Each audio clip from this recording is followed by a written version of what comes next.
What a great way to begin the show. Welcome, everybody. This is your host, Jim Masters.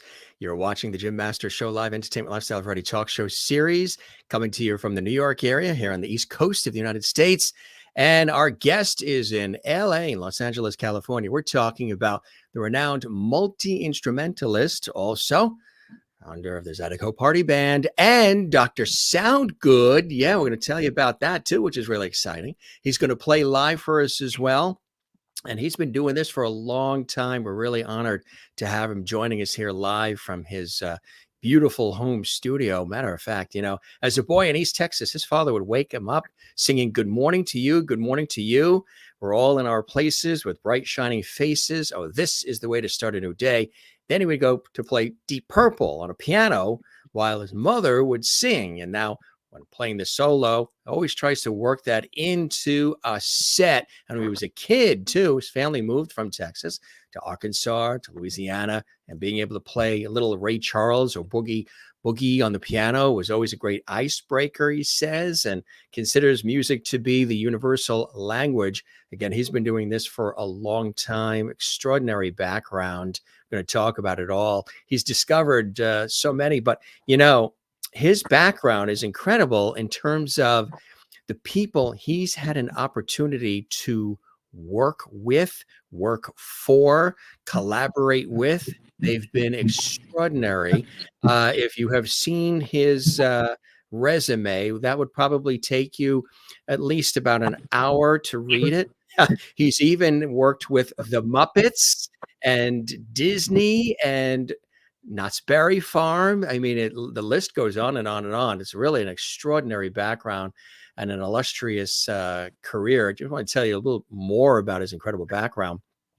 Some of his amazing career moments working with ZZ Top. Yes, he worked with art director Bill Nurham. He also performed the song Tush by ZZ Top in the film Bucket List with Jack Nicholson and Morgan Freeman. That's right. That was directed by Rob Reiner.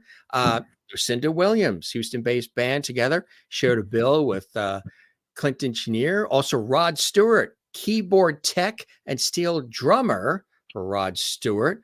Brian Wilson, background vocalist on his and Van Dyke Parks collaborations with Orange Crate Art. Yeah, ELO, keyboard tech. Barry Manilow, he's worked with Barry Manilow as a keyboard tech. The list goes on. Jackson Browne, Stevie Nicks, Bob Skaggs, Billy Joel, Simon and Garfunkel. This is just the short list, folks. Freebo, Jim Wilson, Ricky Lee Jones, Bruce Hornsby, Utopia, Todd Rundgren.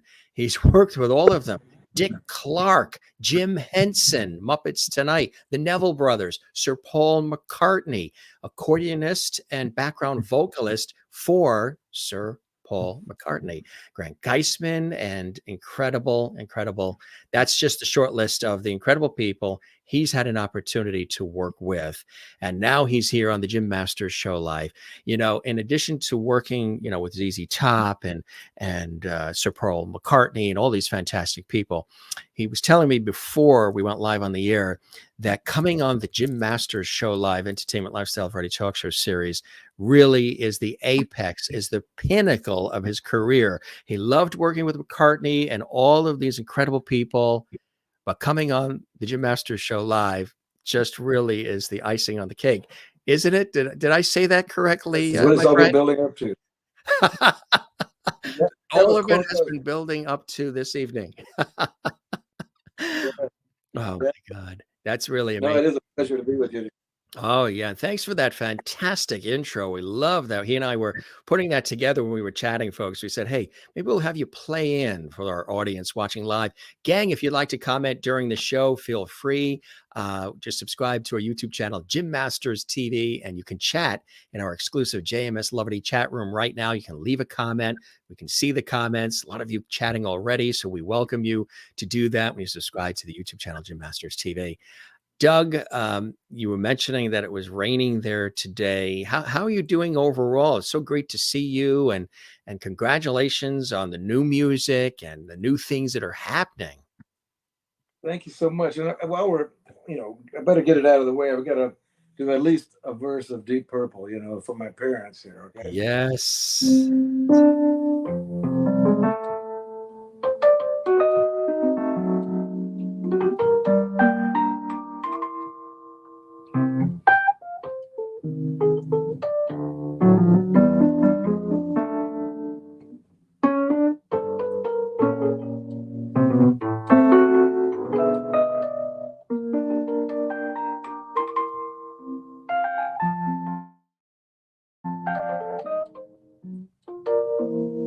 When the deep purple falls over sleepy garden walls, stars begin to flicker in the sky, and through the mist of a memory, you wander back to me, breathing my name with a sigh. Ooh, in the still of the night, once again I hold you tight. Though you're gone, your love lives on when moonlight beams. Oh, as long as my heart will beat, love will always meet here in my deep purple dream. Ooh.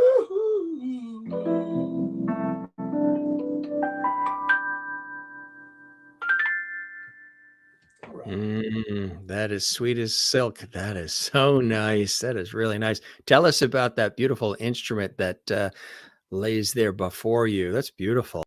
This is a Wurlitzer 200, no, 120. That's what this is. It a 140? No, it's a 120. Anyway, it used to belong to Van Dyke Parks. He bought it brand new. And I used to service it for him way back when. It was made in 1962. And then he gave it to a friend, mutual friend of ours that had various, he was a great arranger, but he partied a little too much and died young. And right before he died, he sold this thing to me for $100 or something. Wow. And it had broken a bunch of reeds on it. And I stuck it in I couldn't find the reeds for it at the time. And this is like, 30 years ago. So I stuck it in a closet in my studio for 30 years. And then I recently pulled it out and fixed it up. And I was thinking about selling it, but then I just said, I love this thing, and I'm probably going to keep it. That's so cool, huh? It's ridiculous. It's like they go for like $4,000 or $5,000. Do they now? Wow. Yeah. And I've got 3 different ones. I've got the 200, and I've got a 112, which is like, the predecessor of this one. And it was actually from the New York CBS studios. Oh, was it really? 1958 or something, because it's kind of stamped in there. I just, when I open it up, but it could have been the one Ray Charles played on. Who knows? Wow. Right. Exactly.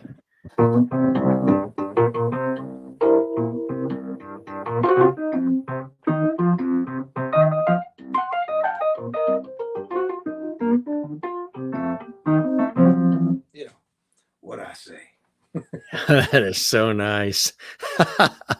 Tell us about growing up, and I mentioned a little bit in the introduction about some of those early, background influences and inspirations for you as a kid.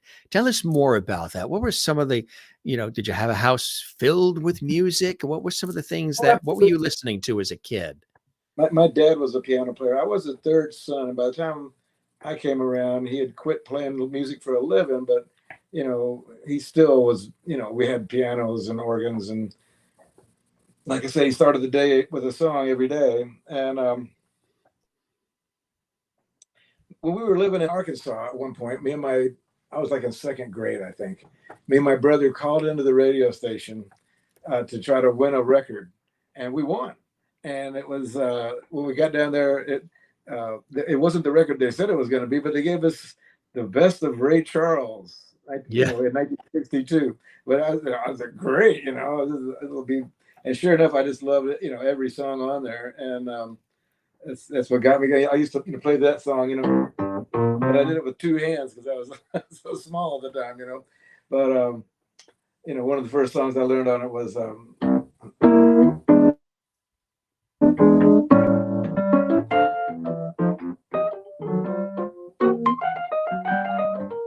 let's go get started.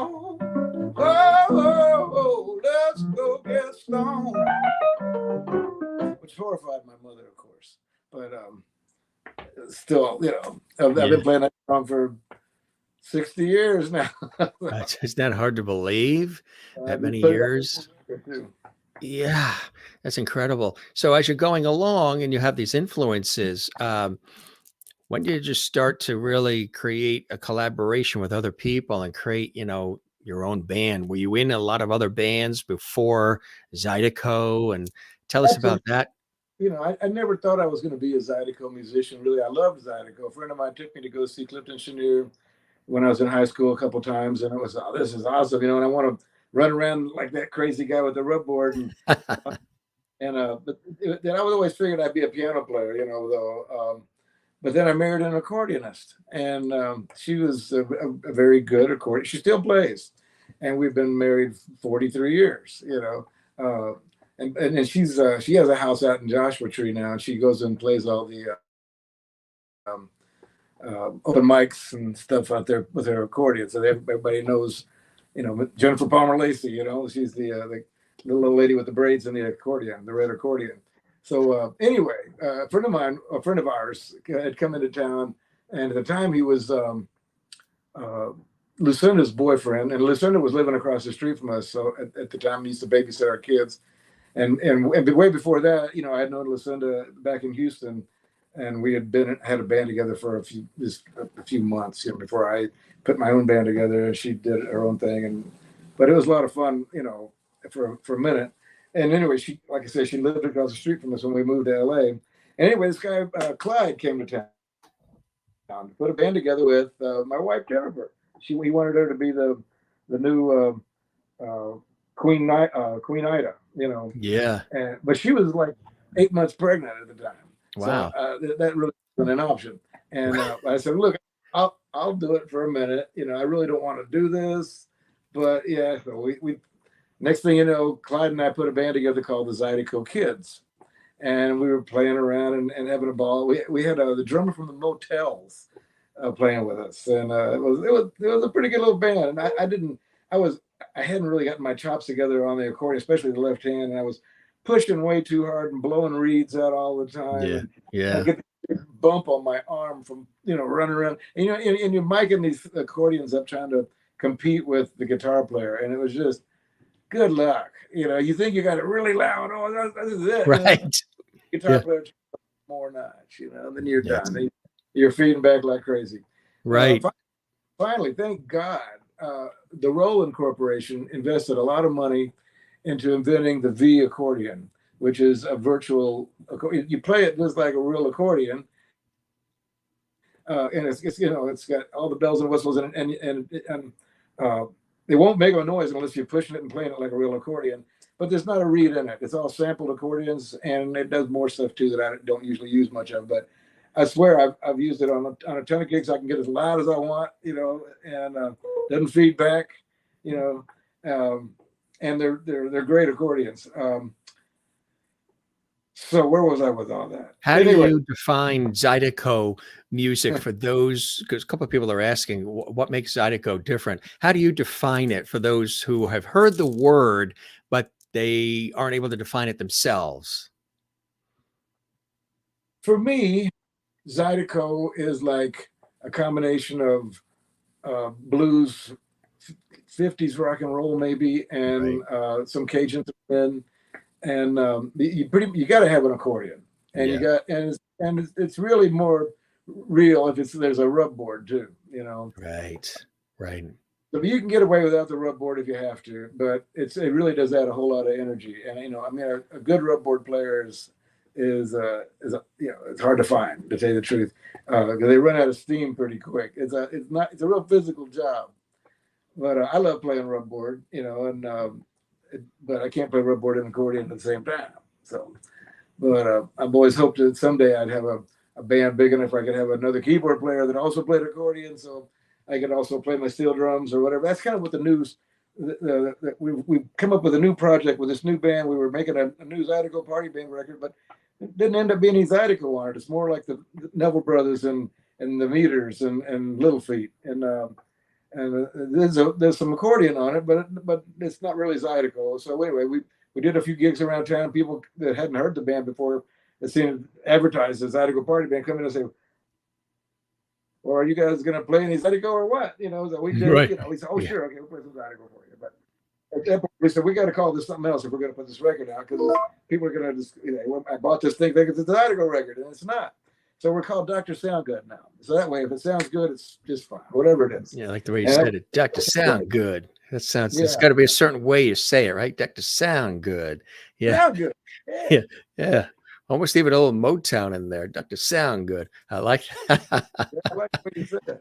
You'll have to do a little. I'll be the master of ceremonies and right, the intro guy, right? The MC. I've done a lot of that work, but people, of course, know Zydeco Party Band and the illustrious history with that. When did you decide to put that together, to actually form a group, to actually record music, to perform, to tour with the Zydeco Party Band? When did that happen? Oh, God. We've been around for a long time. It was in the 80s. And I had just, the Zydeco kids had just broken up, but Stan Freeze, is the guy that's booked all the music at Disneyland and Knott's and a bunch of other places for years and years, called me up, and said, "Well, is the Zydeco kids still together?" I said, "No," but he said, "Well, I need a Zydeco band for a party at Disneyland." I said, "Okay, no problem." So we said, "What are we going to call it?" And I said, "Well, Zydeco Party Band. How about that?" He said, "Perfect." Yeah. Then I said, if the band sticks together, we'll figure out another name. That was, long time ago. And then next thing we were doing we got a gig as the house band for the late Mr. Pete show. Mm-hmm. And it was a really great little fun show. It was kind of like an adult Pee Wee Herman show. That was one of Dick Clark's projects. Oh yeah. And we did it every Friday night. We won an Emmy with it. It was great. That's we had right. You did get an Emmy. Yes. It was a lot of fun. Our first guest was Steve Allen, and he was the Steve Allen, huh? The Steve Allen, and he even rented a set of vibes to play with the band, and played with us on it. And I gave him a couple of our CDs, and he sent me a box of cassette tapes of original songs that he had written. Wow. And the guy wrote at least one song a day his whole life. So he had and I started listening to him, hoping I'd find something magical. And I just never found one that I wanted to deal with, but I still got it. I've got to pull that thing out. It's stashed somewhere, but it's like, whoa, I've got like hundreds of Steve Allen original songs here. What do I do with it? But we had a bunch of great guests and a lot of fun on that show. And then the guy that did the Muppet Show was Jim Henson.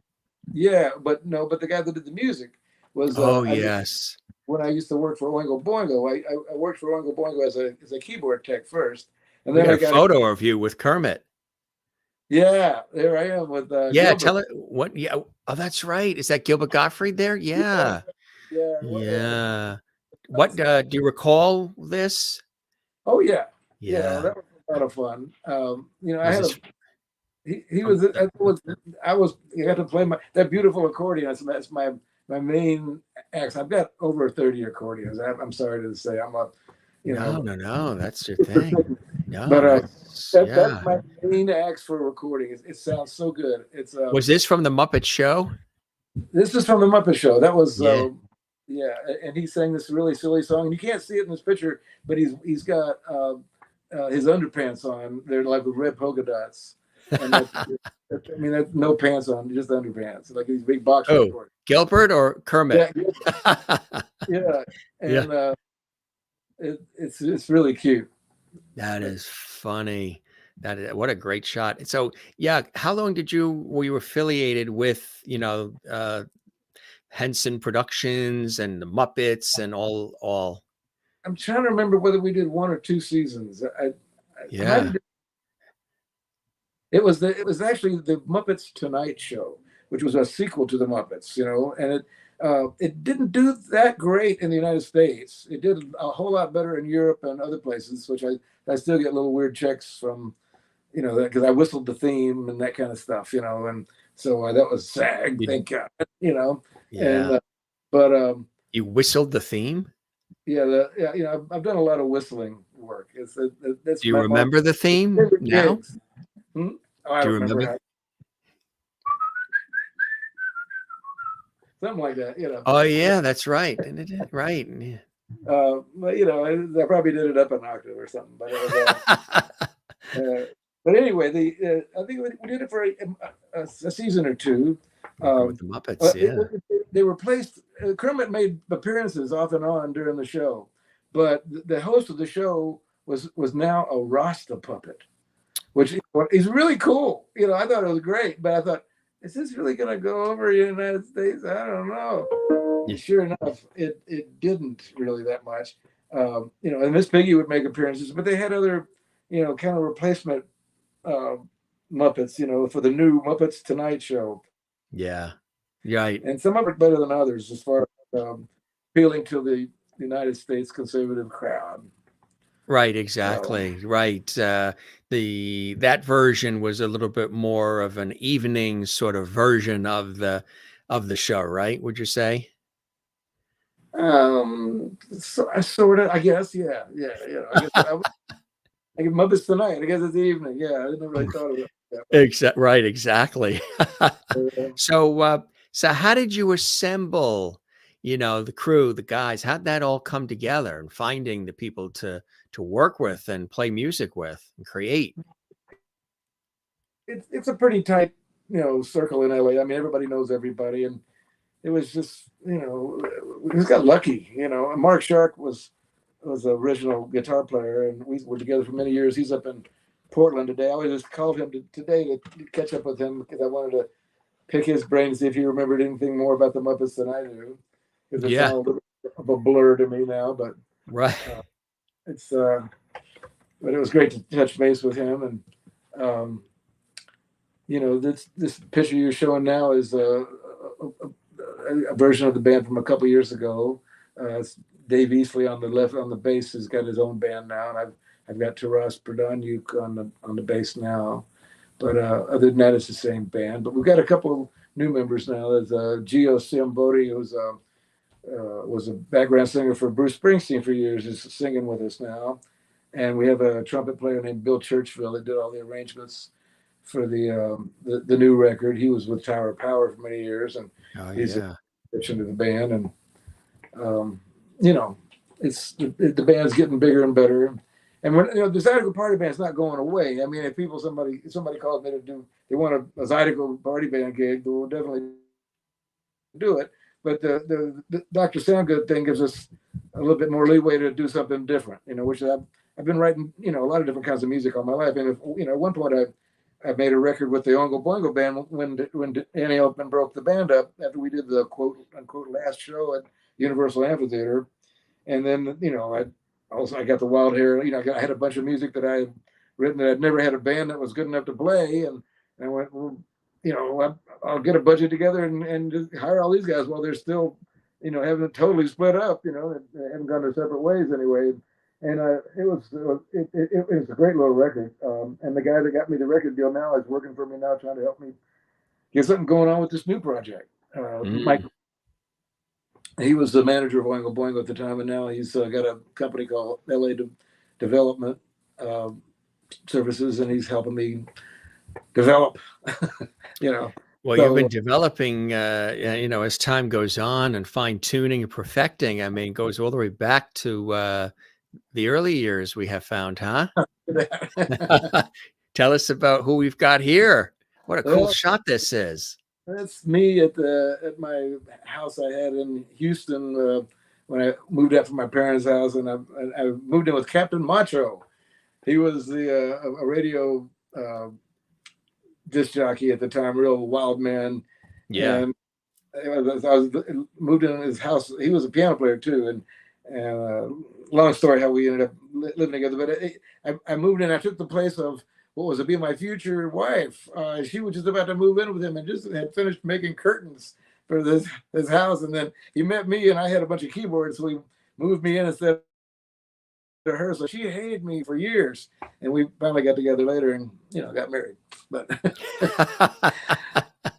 anyway, that was my What, she dad. hated you for years?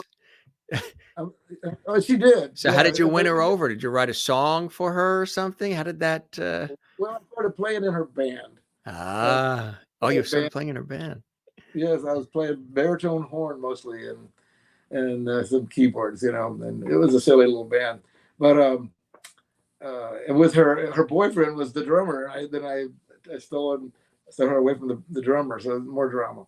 But anyway, yeah, that's when that picture got taken. There was this weird disease that came through Houston, and almost all the palm trees in town, the tops fell off. Oh, and wow! I'm about 20 feet up in the air on that shot. Yeah, what you're standing on? You're standing on a tree? I'm standing on the top of a palm tree that's about 20 feet high. You climbed up to the top? How'd you get up that thing? Yeah, I climbed up there and stood up on that thing. And my dad was out front, and he took a picture of me. Absolutely, right. It is a cool shot. It probably is a cool 1970s. Yeah. 74, I think. 74. How are you keeping there's a little bit of a slant to that tree too. How are you keeping your balance? I was amazing. I was going to say you could have been a Wallenda. I've always been athletic, but yeah, that is cool. That's life sometimes is really a balancing act, literally. But hey, talk about the athleticism. We've got more proof of that, my friend. Boom. So that looks like one of those photos that you would have if you've won the lottery, like that feel good photo, jumping for joy. That's a great. A guy named Jack. I'm trying to remember his last name, but he's kind of a famous photographer in Switzerland. Did a photo session on me when I was over there. And you took that shot? Yeah, I was over in Switzerland at the time, and I used to get to play over there more often. I really love playing over there. They love anything on accordion that's a little different than polkas. If you play the blues on accordion, they love you.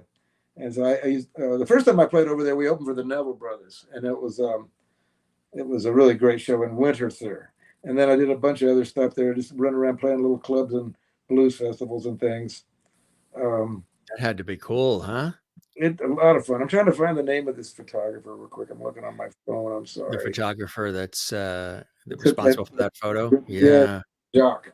But anyway, I'm hoping to go back over to Europe soon. That's a cool shot. You mentioned, the accordions. Look at this one here. Tell us about this one. That one, these kids came up to me at a Zydeco Party Band show. I can't remember where it was. Maybe some state fair or something, and said they had this accordion. It was their grandfather's, and they wanted to. Could I help them, find somebody to buy it? And they showed it to me. I said, "I'll buy it." And I gave them $300 right there. Wow, yeah, that's cool. How old do you think that one is? That one's probably from the 40s or the 40s. Yeah. You have a beautiful blue one down to the right of you. Did you want to show us that one? That's a beauty. This is a rare one. It's called a Tiger, and this is it was a collaboration with one of the bigger accordion companies in Italy and the Farfisa company. They wanted to make a rock and roll, so it's got mics built in.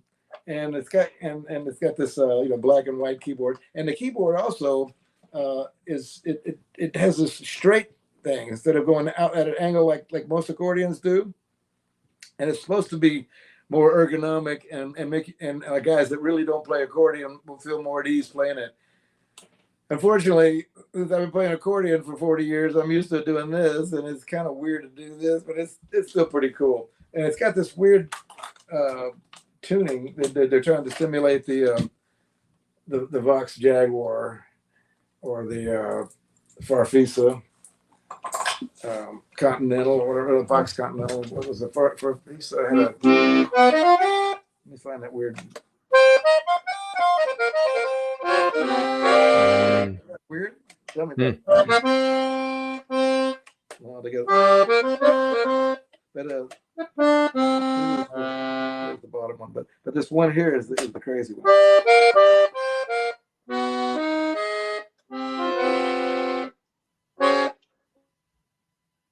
If you put it all together, it kind of works. Buttons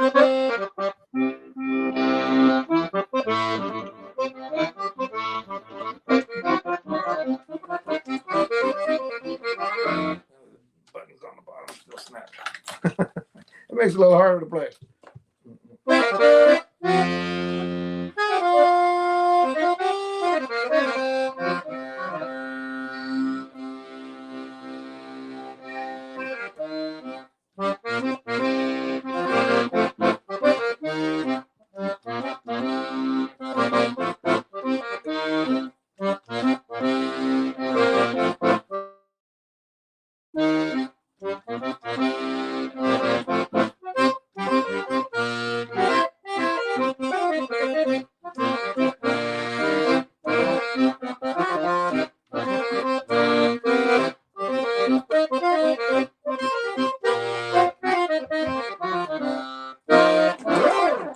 Anyway, there you go. That's awesome. What is it about that sound, about the accordion, that speaks to you?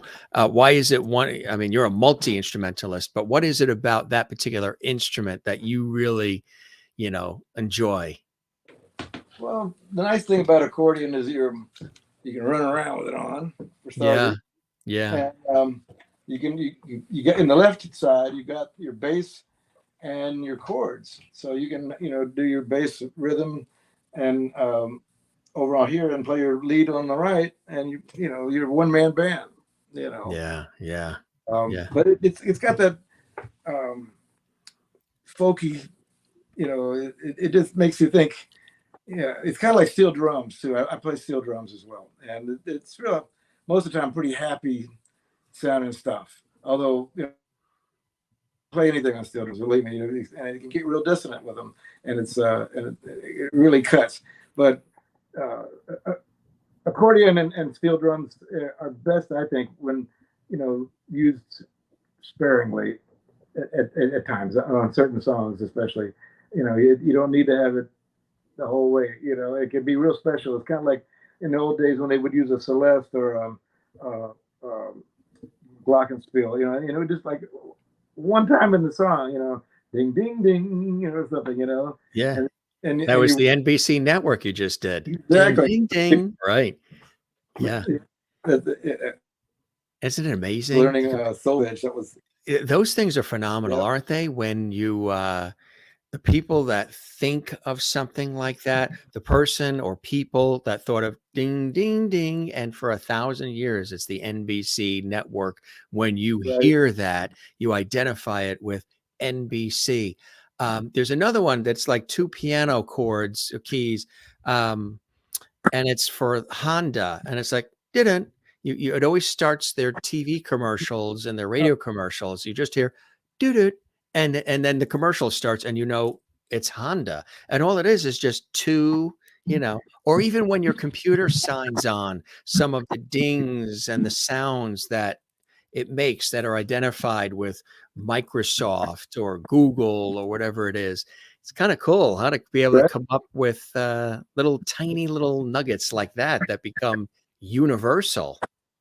Well, it's like when I was taking music theory in high school. You think of songs that you say, "Oh, it's a perfect fourth," or the eyes of Texas are upon you. That was, or the was the major. The perfect fifth was the one for Imperial Margarine. And the Crown, would come on. Oh, Imperial. Remember Imperial? I used to love those commercials. It's not nice to fool Mother Nature. Remember that? They would tell her that it was butter. She said it was butter, and they said, no, it's margarine. Yeah. Yeah, and then I forget the actress who's a legendary actress that played that role. Um, you guys, you have a lot of music that has been out there too. Um, Taking a look at just some of the music that's out there. Tell us about some of these, what we're seeing here, Doug. The Dumb Riders. That's a pretty good record, really. That's a band that I play. I used to play with every now and then in Oh, Switzerland, you did in and we made a Switzerland, record. really?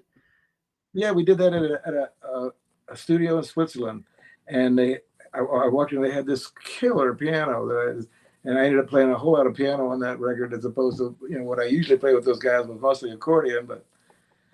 And actually I brought it back and got Jimmy Z to put a little harmonica on it here and there, and but it's most and I think I had Waddy Wattel play a track on it too, or do a song on it. But other than that, it's me and these Swiss guys, That's and cool. it's a fun record. That's my first record. That's your very first one, huh? The very first one, yeah. When did this one come out? Do you recall? 87 or something like that. Was it 87? Wow. Um, Yeah. That was 10 minutes ago, huh? yeah. And they, the same Japanese people that put the money up for this, Yeah. put the money up for the King Cake Party album later, that I did at Jackson Brown Studio. This one here? Yeah. Yeah. Tell us about this one. This one is like at the Jackson Brown studio, which is cool. Yeah, and Ry Cooder played on it. David Lindley played on it, and Jim Keltner produced it. He was the drummer for Ry Cooder at the time, but he was also in the Traveling Wilburys. And I had who else played on that record? So I did a Sid Straw sang some duets with me, and so that was a lot of fun. But it was mostly the Zydeco Party Band on that. Mark Shark played great on it, and Billy Block played great on it, and Freebo, of course. And this is from the new record. This is a song I wrote a long time ago. But when I was a kid, I actually was a shoe shine boy. Were you really? And I used to pay for my piano lessons, shining shoes. But there was a pool hall across the street that I hung out quite a bit. And so I wasn't really a pool shark, but I did do a few trick shots that would get me in trouble now and then. But it was a lot of fun. So I wrote that song about that a long time ago, anyway, and I just recently recorded it on the new album. That is cool. And that's another song I wrote a long time ago that I just recently recorded on the new album too. And it's kind of a Rolling Stones kind of a song. Very cool. Came out nice. That's an old record. We recorded that at my drummer's studio back when he had a studio, Gary Ferguson. We made a couple records with him long before he was in the band. And that's another one of those.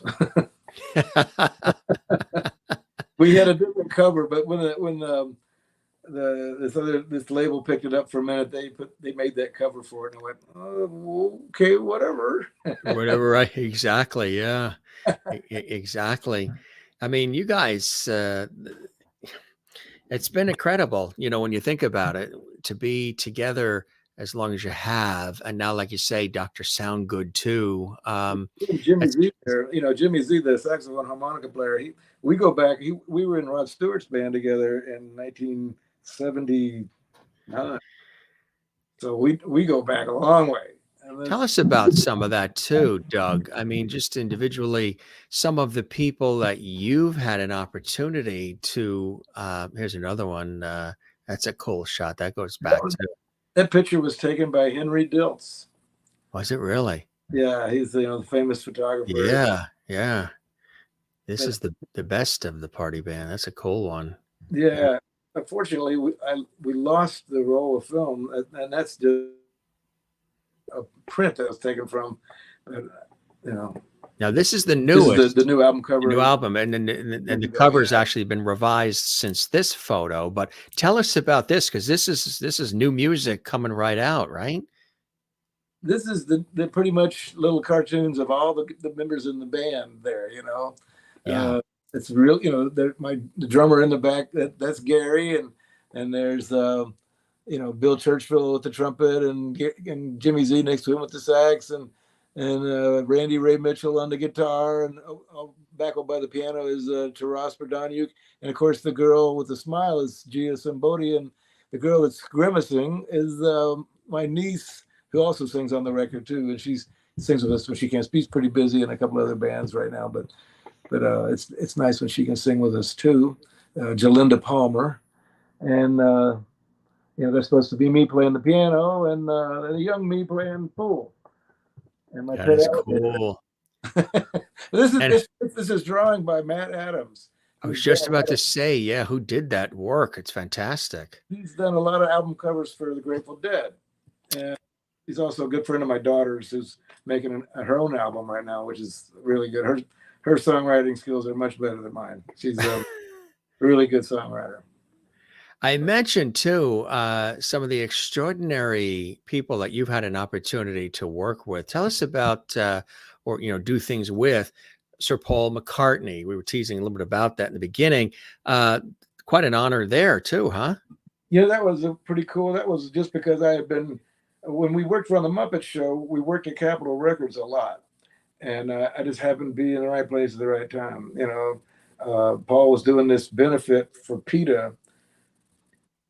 To honor his ex-wife, that had passed away.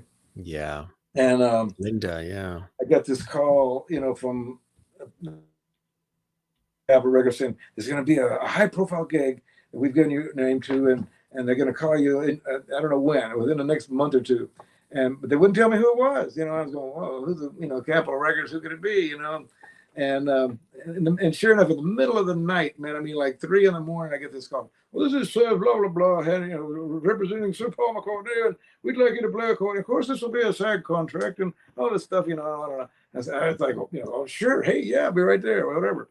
And we rehearsed it. It was an awesome band. It was David Gilmore on guitar from Pink Floyd, Ian Pace from Deep Purple on drums. Oh God, I can't think of the other guys' names. But the keyboard player from the Everly Brothers and the guitar player from Van Morrison's band, and it was a great band. And I was up there playing accordion on a couple songs and singing some background vocals on a couple songs. And we did it. And it was a cool bill. We were at the Paramount Studios doing live to like a zillion people. And the B-52s were on the bill, and God, who else? I can't remember who else, but B-52s were on the bill. And I ran into my old boss, Jeff Lynne, because I worked for ELO for a long time before that. And he was really sweet, came up and said, "Hey, Dougie, what are you doing here?" And I said, "I'm glad to see you're playing, mate." Because, when I was working for him, I was just taking care of the keyboards for Richard Tandy, who was a great piano player, but he beat the crap out of Wurlitzers, and they would break Wurlitzer reeds every song. Right? I had to have 3 Wurlitzers ready at all times. I would go out there and grab one Wurlitzer that had just broken a reed out of, switch it, go back off stage, and start working on that with headphones on, and then he'd break another one while I was fixing this one. 2 out there, switch that one, finish this one, and then this is the constant all night long replacing Wurlitzers for this guy, because you have to play them a little bit lighter. If you hit them hard, you'll break the reeds. It's right. A simple to a piano, but it's not exactly the same. And the reeds are delicate. They're like they're similar to accordion reeds, but they have more lead on them, and you have to file the lead, tune it. It's a pain in the ass. Right. But they're very cool one-trick pony keyboard that I love. They're like clavinets. I love clavinets, but they do one thing. And now they're worth $4,000. It's ridiculous. Isn't that amazing? That's inflation. Well, yeah, and obsolete. They just, you can't find them. I mentioned some other incredible names too: ELO, Barry Manilow, Jackson Brown, Stevie Nicks, Boz Scaggs, Billy Joel, Simon and Garfunkel. Tell us about some of those opportunities and doing things with them. Wow. I most of the time that was me spending 6 months out of the year working for a rock star, making good money, so I could come home and try to do something with my original band, and and I'd run out of money. I'd get the phone call, go, okay, here I go again, you know. And that lasted for several years until I finally said, okay, I'm not doing this anymore. And then still lasted for a couple more years because I got talked into doing a few things, which were a lot of fun. But finally, I broke out of it after I was roadieing for Utopia with the Tubes. It was Utopia and the Tubes together. And I was working for both bands, and I was playing in both bands too. And then Todd had heard me sing one night after the gig somewhere. And said, listen, I've got this new thing I'm going to do after this tour. It's called a cappella, and it's going to be me and 11 singers. Do you want to be one of the singers? I said, are you kidding? Sure, And it was great. We rehearsed at his house in Woodstock for like 6 weeks. And somehow in the midst of all that, he did something to annoy the record company, and they pulled the entire support for the tour away. So we lost a bunch of cool gigs, but we still did a tour. But it was like 6 weeks for rehearsal for like a 4-week tour, but we didn't get to do the Tonight Show. We didn't get, the Saturday Night Live show is what we were going to do. And we didn't get to, oh man, that would have been awesome. And then we also were going to do a European thing. It didn't happen, but still his fan base was good enough that we were able to do a tour. And it was a lot of fun. It was, and that pretty much, it was like, I said, okay, I'm done with roadieing. I'm just going to play from now on. And I think I still did one more for somebody after that. Or maybe Bruce called me to do something with him again, and I did. But after that, I pretty much bit the bullet and started making a whole lot less money and playing, for a living. But I imagine the connections made too in being around all of these, talent must have been kind of cool. Oh, it was. I learned so much. Yeah.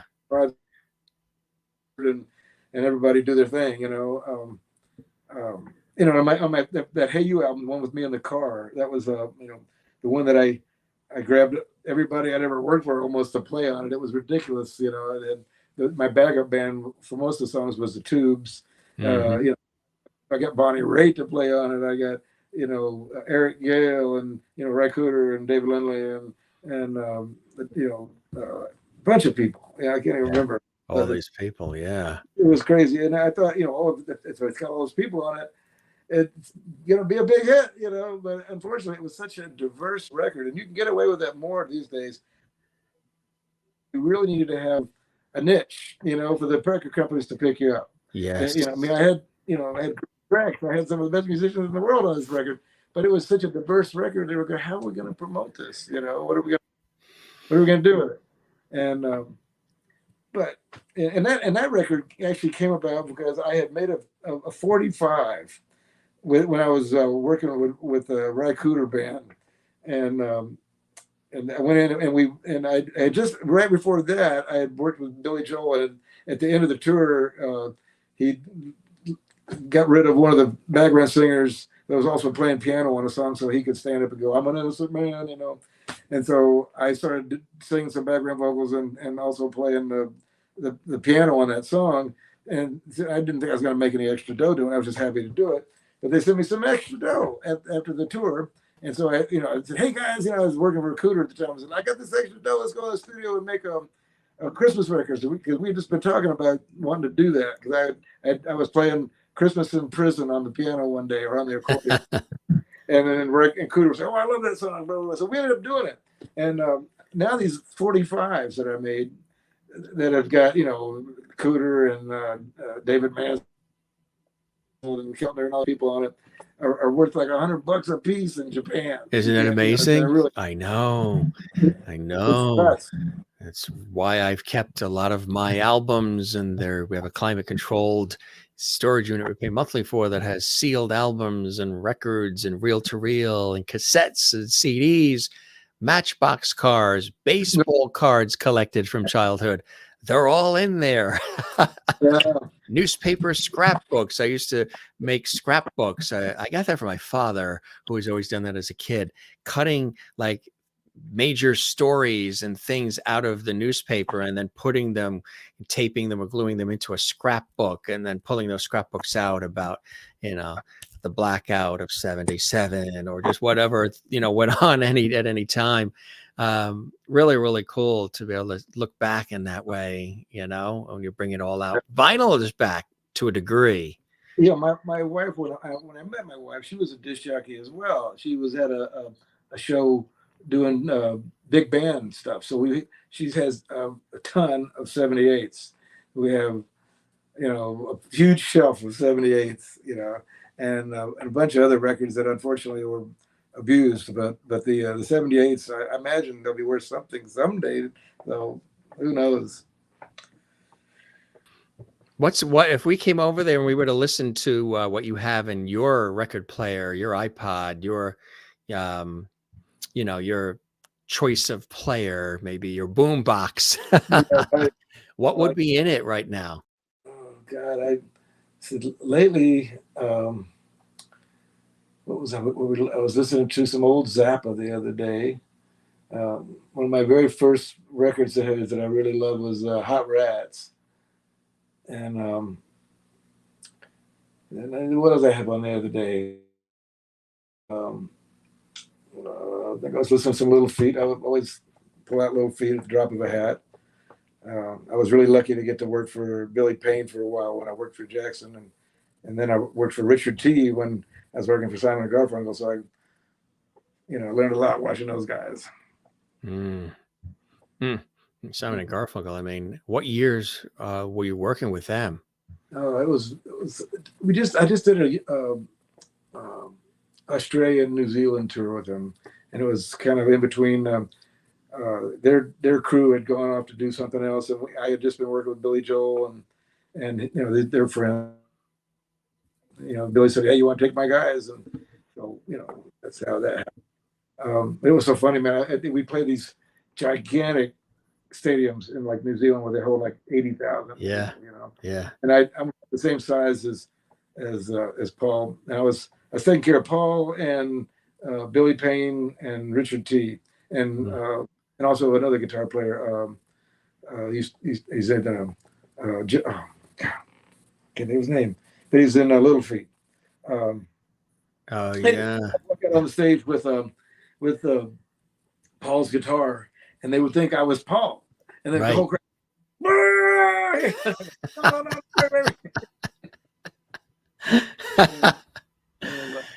Yeah.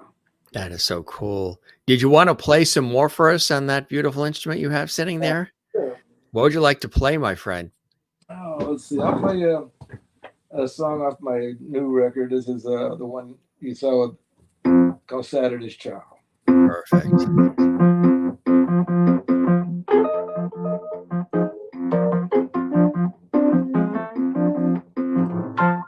I don't need no $1 million to get me there, 'cause I am a chameleon and I blend in everywhere. And I'm a Saturday child, working hard all the while. Monday's child is fair face, Tuesday's child full of grace, Wednesday's child is full of woe, and Thursday's got so far to go.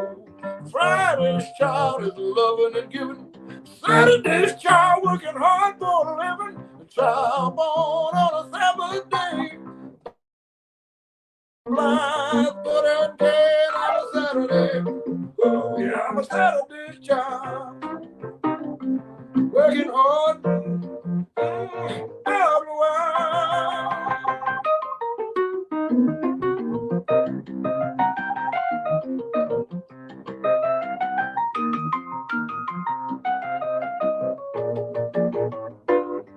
Yeah, I'm a Saturday, oh yeah, Saturday's child,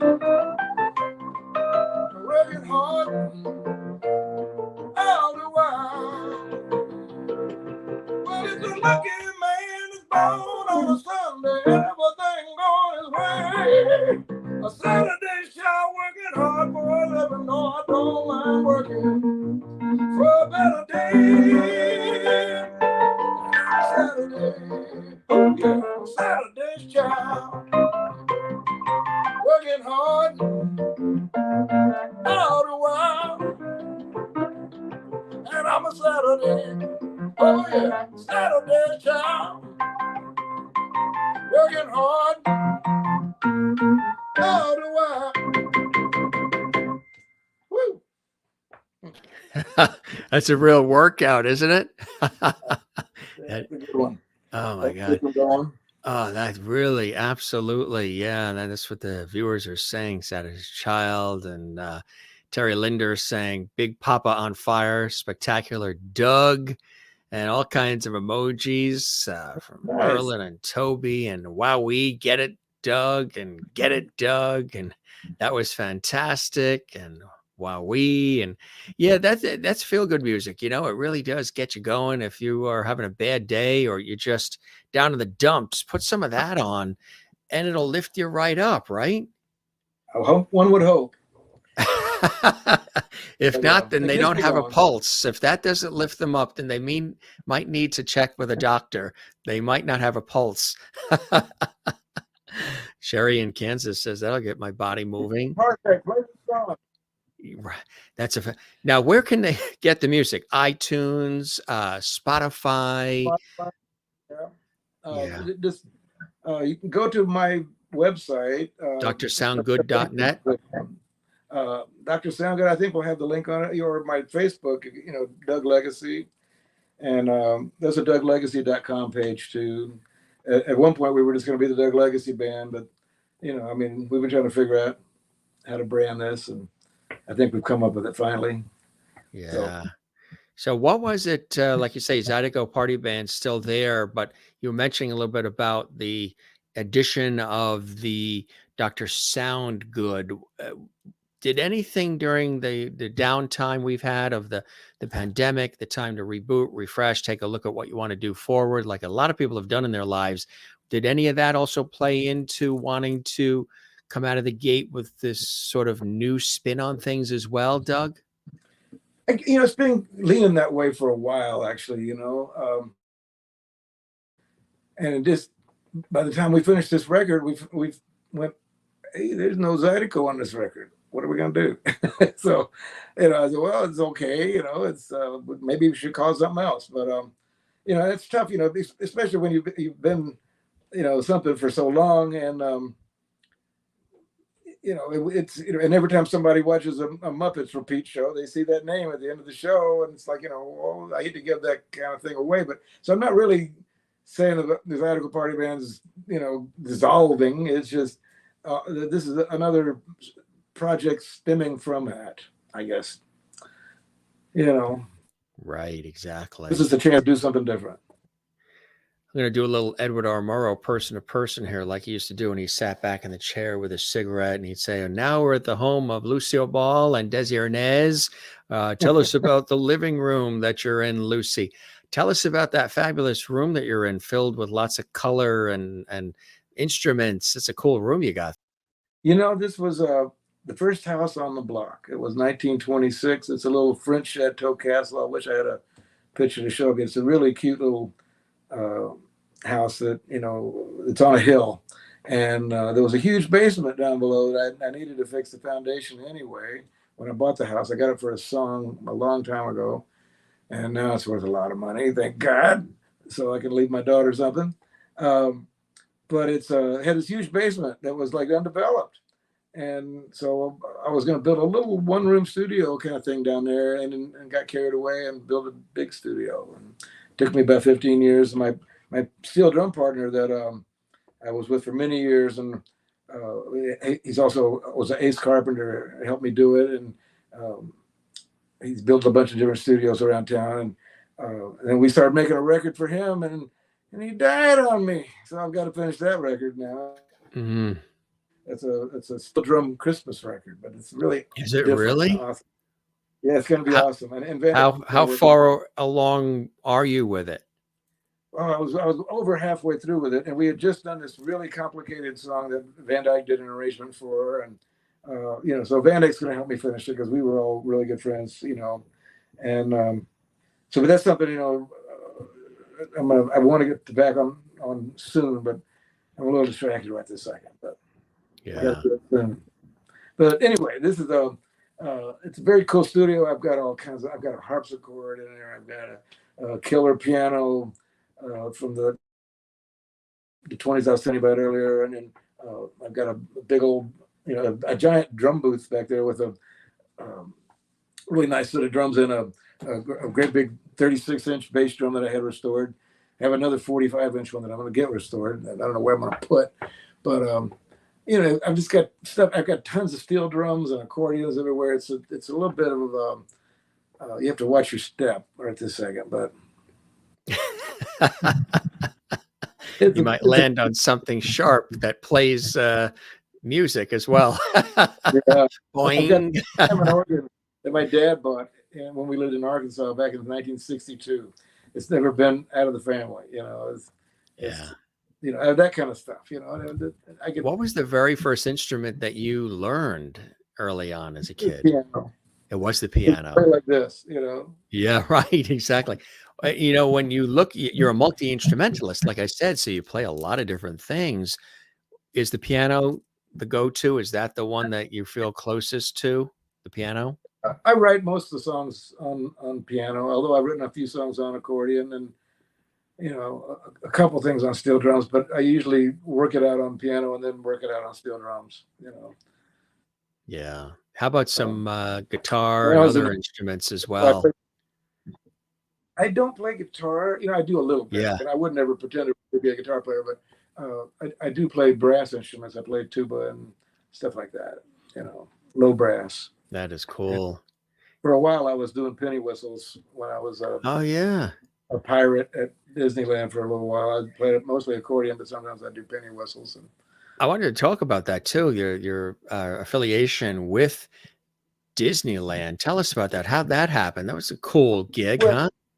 Yeah, I was an independent contractor for them for many years before I was a cast member. Me and Mark Shark used to go down there in the summertime and walk around New Orleans Square and get paid just to play Zydeco music walking around. And not bad. I mean, you could be tarring the roads or, no, it was a cool gig. Painting the top of the Ferris wheel, But it was a fun gig to do. But it was like 7 sets, and they called me to do the and after 15 or 20 years of doing that kind of stuff off and on, and I used to have a long hair and a big beard and all this stuff, and they would hire me to do pirate stuff, and so I would go for various stuff, and then all of a sudden Johnny Depp's a huge thing, and they want to have like a pirate band at the park. Pirates of the Caribbean, and called me several times to come be a cast member. I don't want to be a cast member. I don't want to cut my hair. I don't want to be drug tested. All this stuff, And they finally came back and said, "Look, we're not going to cut your hair. You won't drug test. Everything's going to be fine. We can't find an accordion player. You got to do it. It's only going to be a 4-month gig." I said, "Okay, I'll do it." So and I get there and they want me to play this giant Roland V accordion. And I like to say I love V accordions, but this was a big one, and it really didn't look right for the gig, and it weighed a ton. And I almost quit that day. I'm not gonna do this, no. And everybody else is like, and I was the only guy that got the gig that didn't have to audition, and because whenever they audition people, they go through hundreds of people. Yes. And they pick the cream of their crop. I was just there because nobody else would do it. but it was a natural thing for me to do anyway, because I knew a bunch of the sea shanties and stuff. But so anyway, we started doing this gig, and they had like 7 songs we had to repeat over and over, and basically they were like some sea shanties that they had torn apart and put stupid lyrics to, and so we started bringing in real sea shanties, and I wrote a few songs for it, and now they've got a repertoire of over 100 songs that are all authentic, and they don't repeat songs during the day at all, except you have to do yo-ho every now and then, right? But this is like 15 years later. And all of a sudden it went from a 4-month gig to like, maybe it's been 17 years now. It's still strong, and it's the biggest bang they got for their buck there, because we don't have a PA, we don't have a crew. If one of us gets sick, we can still go out there and do it with 3 members or 2 members or whatever. It's like we're one of those bands that like it's their least worry. It's always people love us from 8 to 80. You know, Yeah. so I don't have a regular day doing it anymore. But ever since the pandemic, they didn't hire anybody back that was over 65. They're Right. coincidence, but whatever. But then they started asked me to come in and sub, which is perfect. You know, I don't mind subbing a couple of days a week or 1 day a week or whatever. You know, kind of keeps my foot in the bath, but you know I don't have to Right. the whole tune. But I can still get my granddaughter into Disneyland now and then. That alone is worth That its weight in alone. gold. That alone is, yeah, that alone. That is funny. What are some other things you have coming up, Doug? Music and other things that are happening. Well, I'm just so excited to get this record out, and Yeah. it's the only gig I have booked right this second is I've been kind of holding off booking the band until I got these CDs back, and to tell you the honest truth, it's going out to the company to get pressed up in the next couple days. Oh, cool. Yeah, and because I didn't want to try to book the Zydeco Party Band anymore for a while. But we do have a Zydeco Party Band gig in February at the Zebulon. Oh, you do? It's a club here in LA, and it's going to be on Fat Tuesday. And we're doing it in conjunction with Tom Kenny and the High Seas and another band called Harry Katz and the Pistachios. Oh, wow. It's going to be a great night. Tom Kenny was the voice for SpongeBob. That's right. He's got a pretty good following here. And Yeah. I talk to their band every now and then when the keyboard player can't make it. And it's a lot. And my niece, Jolinda, who sings in my band, also sings in that band. And so it's kind of a little family affair thing. Isn't that cool? Isn't that awesome? Who has enjoyed this? Talk about, legends and going back in time a little bit. He always pops in on our show. Mr. George Burns is with us. All right. There he is with his cigar and his red hanky. As I always say, my aunt collected dolls. One of my mother's sisters got passed down to me. She was a real serious collector. He's like the real deal here. And he is here, and he said he's absolutely loving the conversation, loving the music as well, and just having a good time. And he sends his love from him and from Gracie. That's, I mean, George always pops in here. He always checks things out. He's always so he sends his best as well, which is always cool. Look like you were looking for something too. What do you have, a doll or something? It's funny whenever George shows up, people are like, oh wait, I've got this action figure, I've got this and this G.I. Joe and Pee Wee Herman doll. I don't know what. Pee Wee Herman doll. Do you have one? I do somewhere, but only thing I can see right this second is Godzilla. But you have Godzilla? I'll go get the Godzilla. Hold on. Get the Godzilla. Absolutely. There we go. He's going to get Godzilla. We have yet to have Godzilla on here. There's the beautiful. Here comes Godzilla. Look at this. Isn't that amazing?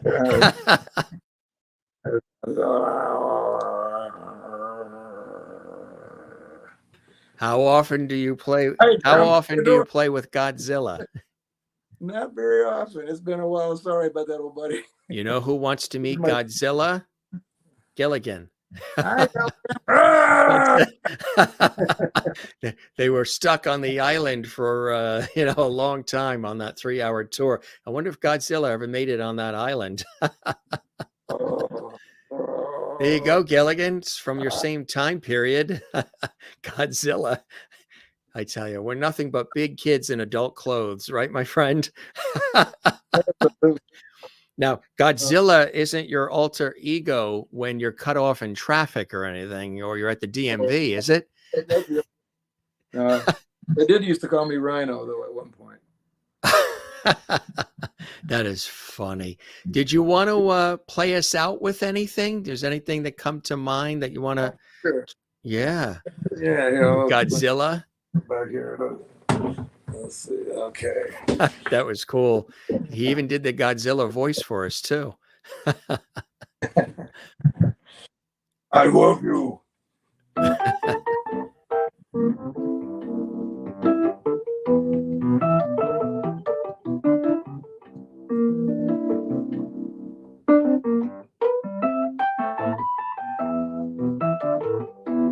out there doing yard work. Now I'm in here doing chores, mop the floor, fix the door, honey, up on the roof, 'cause the rain coming in, and I got more to do to take care of you. Well, I'm out there chopping firewood, and I'm in an overhot stove. Don't it smell good? Now I'm under the car, and I got more to do taking care of you. And I'm a handyman to have around. Well, I won't let nothing run down. Fix on this and then I'll fix on that. My name ain't Jack, not the time that hat. I'm a lucky man taking care of you 'cause I can.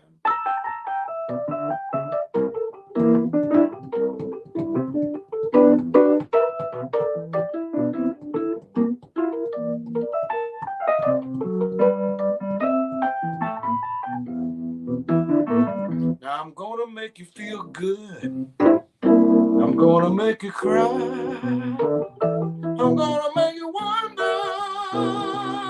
Is there more to do to take care of you?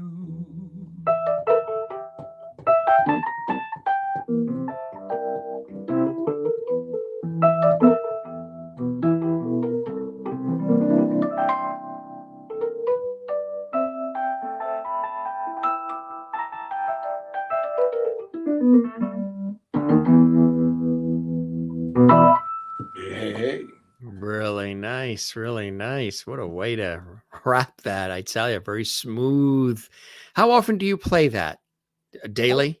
I play that song pretty much every day. That's one I wrote a while ago. That's I wrote it when I was I had broken my foot, and I was out in the yard with a cast on, and this tree. I just come off the road, and my a giant tree that someone had planted in my front yard at the first house I bought in Silver Lake for a Christmas tree back in 1910, and it's a huge tree now. And then a big arm of it fell over and wrecked my porch. And I got home with a broken foot and I chainsaw with this cast on my foot, and I wrote that song about doing yard work.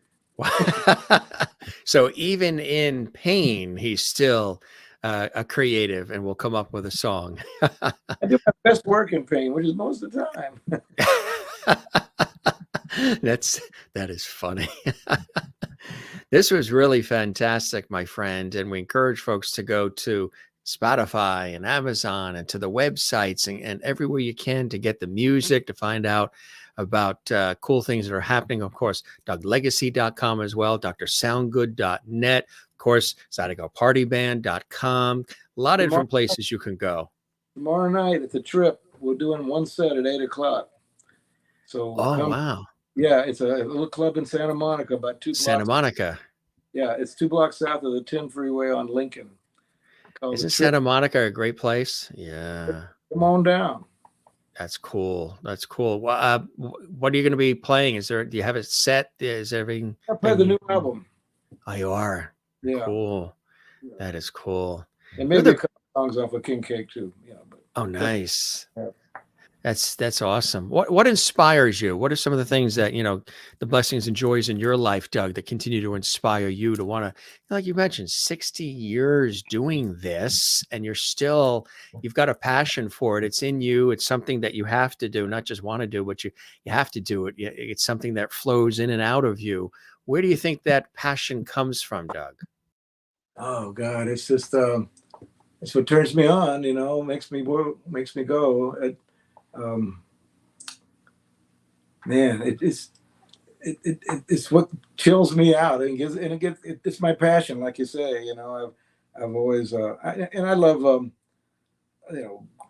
creating in general. I love building stuff. I used to rebuild pianos, but I love playing pianos more probably, but I love restringing them too. Back when my hands worked better, but it's something it always reminds me of my parents, and it's just I think it's going to be it's the universal language. You can talk to everybody playing music, and it's very healing too. Brings us all together. through the good times, through the not so good times. And yeah, I think it's like an energy that is coming from wherever, and it flows through you, and you share it with all of us, which I think is absolutely incredible. Keep doing it, keep sharing, keep creating, and really appreciate you joining us here on the show, my friend. Spread the word about the Jim Masters Show Live series. We're doing it sort of old school, like Steve Allen, like Carson, like Cavett conversations. We don't call these interviews, with a modern vibe of today mixed in as well. And I hope the show met whatever expectations you had, my friend, and you enjoyed the time with me as much as I absolutely have with you, Doug. It's been awesome. I really had a good time. Thanks for having me. The pleasure is all mine. And again, we'll have you back. We'll keep that porch light on. Big collector of Christmas music too. So I can't wait to hear the steel drum Christmas music that you're still working on. That's going to be kind of cool. Steel drum is a great sound. Yeah. Yeah. I got to get you Christmas in prison and Christmas on the range. On the range. That was the flip side of Christmas in prison. That's cool. Well, Dr. Sound Good, it was nice to have the doctor in the house tonight.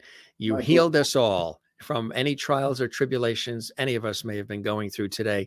When you have Dr. Sound Good in house, you're going to have a good day and a good time, and you're going to be healed. So thanks, Doug. This was really a pleasure, and we'll have you back. And again, spread the word about the show, and continued blessings and joy for you and yours. Okay, my friend? Likewise, amigo. All right. You take care. Okay, buddy. Doug Legacy joining us here, founder of the incredible Zydeco Party Band, but also now Dr. Sound Good. Yeah. And again, 60 years in the business and still loving it, still doing it. That is something that's a real testament to passion, right? And talent. Absolutely. And I showed you, we were sprinkling in some of the albums, some of the music, all the incredible history that goes with Doug. Multi-instrumentalist, standing on a palm tree in Texas. I mean, really incredible. Thoroughly enjoys, loves what he does, and he's been doing it for a long time. A true entertainer on many different levels. He even played live for us it's really incredible. These are just this was his very first album, but these are just some of the things to look out for. And there's much more, but you can look for all of this online and on the website and everything else. Really cool stuff. Cool guy. Straight shooter, authentic, fun. You could tell, when even taking us all the way back to the Muppets and working with the Muppets, that he likes to have a good time and likes to make people feel good, which I think is really what it's all about. Doug Legacy stopping by the Jim Masters Show Live. Look at all of this history we're showing here that we're still sprinkling through our show. There's the new album. The new cover, slightly updated from this one, but pretty close. So look for that. And congratulations to Doug and the gang on all that music. Really cool stuff. Again, we filtered through some of these during the conversation. This is when they were at Knott's Berry Farm. That's right. Entertaining everybody there. Great connections he's had with Disneyland too, right? And look at that piano. Isn't that incredible? He is the doctor of color, too. He's always very colorful. Again, different versions of the Zydeco Band and, of course, Dr. Sound Good. Yeah, stopping by the Jim Masters Show Live. Doug Legacy here. And we're so happy to have him. And we will definitely have him back on the show. It was really a pleasure. And again, he played a lot of good music for us, too. Matter of fact, he played us in when we started the show here at the Jim Masters Show Live. I had him play in, you know what I mean? He was already playing. As soon as our instrumental musical show theme to the Jim Masters Show Live wrapped in the beginning, with the animation and all, the Jim Masters Show, we went right into music, and Doug was started the show and played us out with music, which I think is fantastic. All for you and you and you and you and everybody watching around the world. Hope you enjoyed this episode. Definitely give us a like leave a comment and subscribe to our YouTube channel. We would absolutely love that. There's a thumbs up button right there on the YouTube channel. Give it a thumbs up. All the episodes you love. That helps us get these episodes out to more people when you give us a thumbs up, when you leave a comment on the actual YouTube channel, and don't forget to subscribe. Hit that red button you see there. I know a lot of people say that, but it is very important when you do it, and we truly, truly appreciate it. There's no cost when you hit the red button on the YouTube channel that says subscribe, and we appreciate that. Thanks for all of the energy tonight, the passion. Thanks for all these fantastic comments that have been coming in. You guys in our lovely chat room have been on fire. You're very welcome. Sherry and every one of his band members would be great guests. I think so, Toby. I think you're right. And Kathleen, my pleasure as well. And Jane, good to have you with us. Lots of music on this show. As soon as we started with music, and it was really cool. If you missed anything or you'd like to see it again, it's archived, as are almost 900 other episodes archived for you right here on our YouTube channel, gang. Good time to have you here. Relax. Yes, that's what we always tell you. And I don't know if you've been with us recently, but we brought back a Jim Masters Show Live exclusive institution. Well, of course, George Burns, who is right over here with his martini. He's pretty much now become an institution. Gilligan has become part of an institution here on our show. But relax. The relax sign. We used to show this quite often in the earlier episodes 2.5 years ago. We used to show relax. So Merlin says relax, and she's right. So we say relax. Take care of one another. Love one another. Take care of yourself. Love yourself as well. And share your passion for life with the world. Share your talents with the world as well. That's what I do with my work on television, radio, stage, and film. That's what we do also with the Jim Masters Show Live series.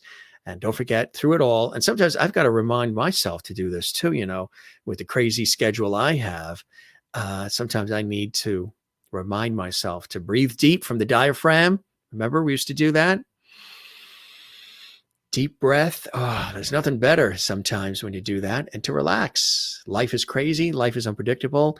Life is precious. Life is short, as we know. So fill your life with music, good people, good food, good conversations. Join us here on the Jim Masters Show Live, a place to come where you'll always be welcomed and you'll always be part of the JMS Lovely family as we continue to expand that family with more and more people who watch all the time, whether you watch live or you watch later on, you watch Memorex. Gang, we will be back tomorrow. We've got an extraordinary guest tomorrow. Tomorrow's really cool for those that are watching live.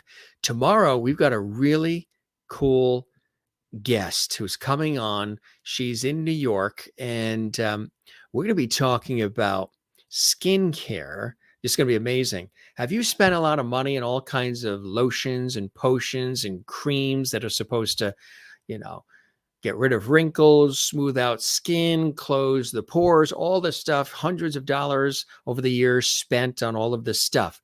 Well, board-certified dermatologist, author of The Skincare Hoax, asks, are you being ripped off with the skincare hoax? Dr. Fane Fry is going to be here, and she's the author of this incredible book, and she's going to be dispelling all the myths and the rumors about skincare. Women, men of all ages, a lot of people today are into their skin.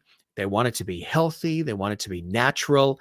They want it to look good. They want it to, have it be smooth, all of it. And we're going to talk about all that and lots more on the episode tomorrow. It's one of our health and wellness lifestyle segments on the Jim Masters Show Live, or one of the health and wellness lifestyle episodes of our series. That's going to be a cool show. I'm going to have questions for her as well.